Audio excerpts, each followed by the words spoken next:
ঠান্ডা হয় আমরা এক্ষুনি সাথে শুটিং করছিলাম আমরা সাথে শুটিং করছিলাম সমুদ্রে শুটিং করছিলাম আমরা পড়ে গেল না কি একটা হঠাৎ করে আমিও পড়েছি আমি ঠিক আছি কেমন লাগছে দেখো না ঠিক আছে আপনি যেতে দিচ্ছেন না আপনারা ঠিক আছে ঠিক করে তোমরা আজ 29 মার্চ 2026 বলিউড তথা জি বাংলার জনপ্রিয় অভিনেতা রাহুল বন্দ্যোপাধ্যায়ের আকস্মিক মৃত্যুর খবর পাওয়া গেছে।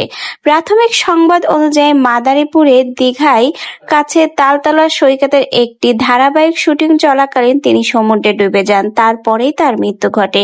42 বছর বয়সী এই অভিনেতা জি বাংলার জনপ্রিয় ধারাবাহিক খেলাতে অভিনয়ের মাধ্যমে দর্শকের মন জয় করে নিয়েছিল।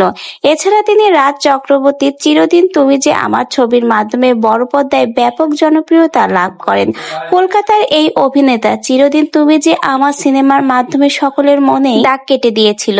জানা যায় আজকে শুটিং চলাকালীন তিনি মারা গেছে। ভোলে বাবা পার করোগা সিরিয়ালে রাহুল রানিং অভিনয় করছিল। ওনার অভিনয় স্কিল ছিল অনেক ভালো, অনেকগুলো সিরিয়াল উনি করেছেন।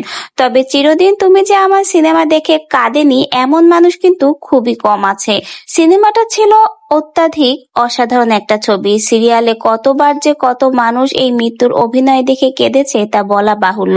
কিন্তু বাস্তবে কি রাহুল কখনো ভেবেছিল এত তাড়াতাড়ি তাকে চলে যেতে হবে দুনিয়ার মায়া ত্যাগ করে? তাও আবার এরকম একটা অনাকাঙ্ক্ষিত ঘটনার মাধ্যমে ওনার লাইফ স্টাইল দেখে মনে হতো উনি খুবই সুশীল ভদ্র প্রকৃতির মানুষ। রাহুল ব্যানার্জির এই মৃত্যুকে ঘিরে রয়েছে এক রহস্য। কারণ একজন অভিনেতা যার কাজ অভিনয় করা তাকে সবকিছুতেই পারদর্শী হতে হয়, আর রাহুল একজন অভিনেতা হয়ে সাঁতার জানে না, এটা কেমন একটা কথা হয়ে গেল না? দীঘায় তালসাহিতে শুটিং করতে গিয়ে একটা বোটে উঠে রাহুল, সেখানে কি ঘটেছিল সেটা এখনো জানা যায়নি। রাহুল পানিতে পড়ার 1.5 ঘন্টা পরে তাকে উদ্ধার করে এবং দীঘার হাসপাতালে নিয়ে আসে কিছু পর্যটক এবং স্থানীয়রা। শুটিং চলাকালীন যার বোটে উঠেছিল রাহুল, সেই বোটম্যান এবং যাদের সাথে শুটিং করেছিল সবাই কিন্তু পলাতক। তার মানে রহস্য রয়েছে এর ভিতরে কিছু। হঠাৎ করে পানিতে পড়া, দুর্ঘটনায় মৃত্যুবরণ করা, আসলে কি এটা দুর্ঘটনা না এর পেছনে রয়েছে বড় কোনো ষড়যন্ত্র?